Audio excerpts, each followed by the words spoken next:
नमस्कार विद्यार्थियों। जैसा कि हम कर रहे थे अपने क्वेश्चन पेपर को हल, उसी क्रम में हमारे पास आज है भाग नंबर 2। चलिए देखते हैं भाग नंबर 2 को। भाग नंबर 2 क्या कहता है, इसमें कुछ हमारे पास निर्देश दिए रखे हैं। प्रश्न संख्या 5 से 8 में बाईं ओर एक प्रश्न चित्र दिया गया है। जैसा कि आप देख सकते हो, हमारे पास एक प्रश्न चित्र दिया गया है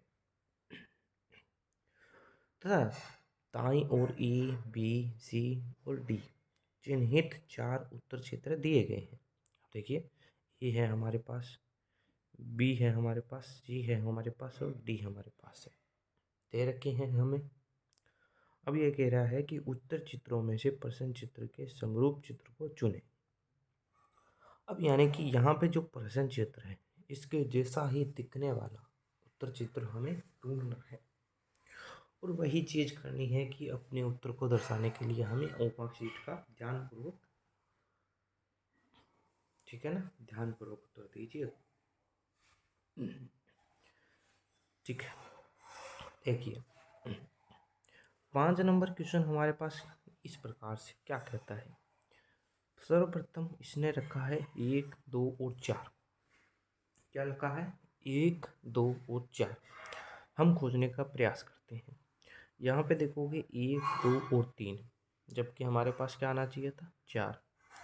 1, 2 और 9, यानी कि हमारे पास आना चाहिए था 4। 1, 2, 4 बिल्कुल मिल रहा है। 1, 2, 4। तो 1, 2, 4 हमें किस किस में मिला? तो हमारे पास ऑप्शन नंबर बी में, सी में मिला, ऑप्शन नंबर डी में मिला। अगला क्रम है 3, 5, 8। तो देखिए यहाँ पे हमारे पास है 3, 5, 9, जबकि हमारे पास है यहाँ पे 3, 5 और 8।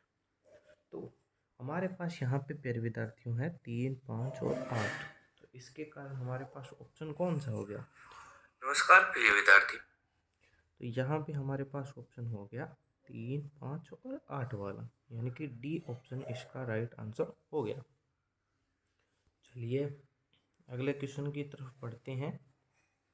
क्वेश्चन नंबर 6 हमारे पास क्या कहता है। तो देखिए क्वेश्चन नंबर 6 की यदि हम बात करें तो देखिए यहाँ पे कुछ इस प्रकार से हमारे पास आकृति बनी हुई है। जैसा कि आप देख पा रहे हो कि हमारे पास इसमें 2 बॉक्स प्राप्त हो रहे हैं।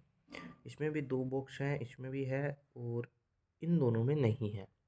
तो इसका अर्थ तो यही हुआ, या तो ये आकृति हो सकती है इसके जैसी, या ये आकृति हो सकती है। चलिए अब यदि मैं बात करूँ, यहाँ पे हमारे पास एक त्रिभुज और यहाँ पे भी हमारे पास एक त्रिभुज बन रहा है।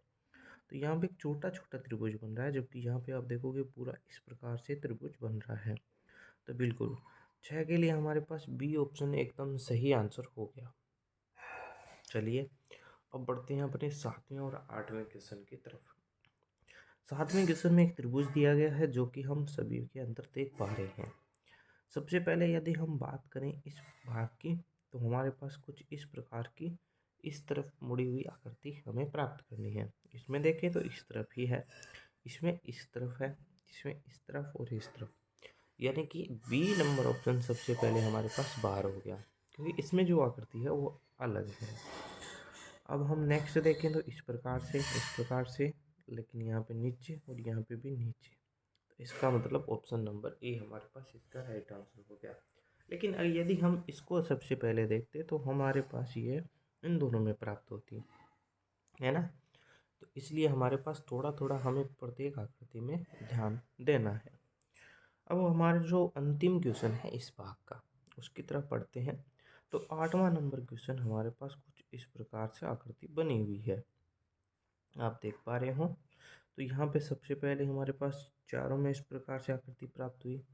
अब इस प्रकार की आकृति खोजने का प्रयास किया, यहाँ प्राप्त हुई, लेकिन यहाँ पे देखिए कि नीचे की ओर मुड़ चुकी है। यहाँ पे कुछ अलग आकृति आ रही है, यहाँ पे भी कुछ अलग आकृति आ रही है। तो इसका अर्थ ये हुआ प्यारे विद्यार्थियों कि इसके जैसी आकृति तो केवल ए ऑप्शन ही बना पा रहा है, अन्य ऑप्शनों में कहीं ना कहीं त्रुटि है।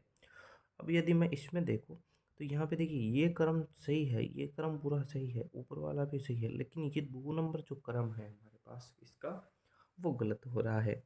इसमें बात करें तो यहाँ पे देखिए ये तीनों क्रम ही अलग प्राप्त हो रहे हैं और इसमें भी ये तीनों क्रम ही हमारे पास अलग प्राप्त हो रहे हैं।